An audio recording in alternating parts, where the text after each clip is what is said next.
Good afternoon. My name is Seth Blankenship, and I'm here to share with you some of the things that kind of God's been speaking to me about. I've got 3 points that I'd like to share with you.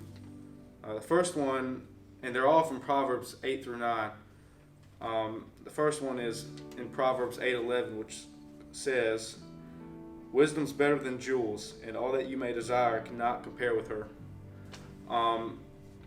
And when I read this, first thing I thought was, man, shoot, Lord have mercy. That just kind of puts into perspective, how kind of minuscule or meaningless money or like a $20 bill you find on the road is in the long run. In the long run, these things will disappear, but making right decisions will create a lasting impact on people's lives. In eternity, worldly things like money or success, they won't really matter. But the decisions you make, and hopefully they're based on the Lord, those will affect people's lives, and hopefully their kind of fate when it comes to eternity and going to heaven or hell. And that means a lot more than just some car or something, even though I am a car dude. So an example of this is, you see, even in high school, you see a lot of people kind of tied up in sports and stuff like that, and really kind of thinking, it's the only option or it's the biggest thing in their life, and it's really an idol, and it distracts people my age, and really sometimes me, from the main thing, which is the Lord. The second thing I came across that kind of struck a chord with me was from Proverbs 9, verse 10, which reads, "The fear of the Lord is the beginning of wisdom, and the knowledge of the Holy One is insight." And what I got from this was that, the fear of the Lord, when you fear the Lord, you show that He has a priority in your life, and this eventually it's kind of segues into not just like having to come to church, but wanting to come to church and spend time with believers and reading your Bible, and participating in events that the church puts on, and having a desire to minister to people and change their lives for the better.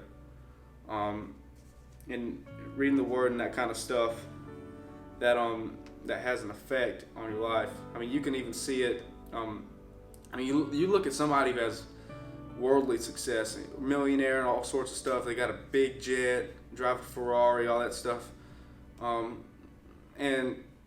And you get to the end, and you see their funeral, and it's like, man, you see the people in the funeral, and you're like, what does a Ferrari mean after I'm dead?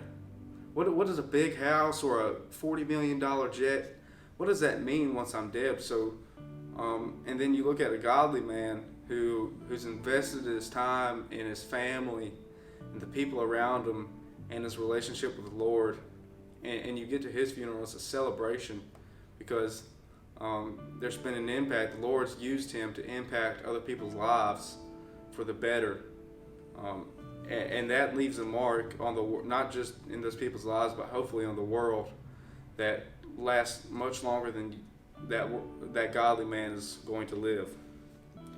And the third point is from Proverbs 9, verse 8. And it says, "Do not reprove a scoffer, or he will hate you. But reprove a wise man, and he will love you." And this is really talking about taking criticism, constructive criticism, the right way. And even in kind of successful people by worldly standards, I mean, Elon Musk, really anybody who owns a company, that kind of stuff, they're always looking for ways to improve and ways to get better, and they never want to stay stagnant. And you see the fruits of that in their success, in their worldly success. But this translates to bigger things than worldly things. When it comes to the church and stuff, and a fellow believer or a friend comes and confronts you about something, or you do the same to them, and giving them constructive criticism, that's what's supposed to happen, and it's not meant to be taken offensively, but that criticism is meant to help you build and grow and become a better Christian. Those three things I've been reading these past few weeks, and those are the three things that kind of struck a chord with me, and I wanted to share with you through this video. That's all I got, Daniel.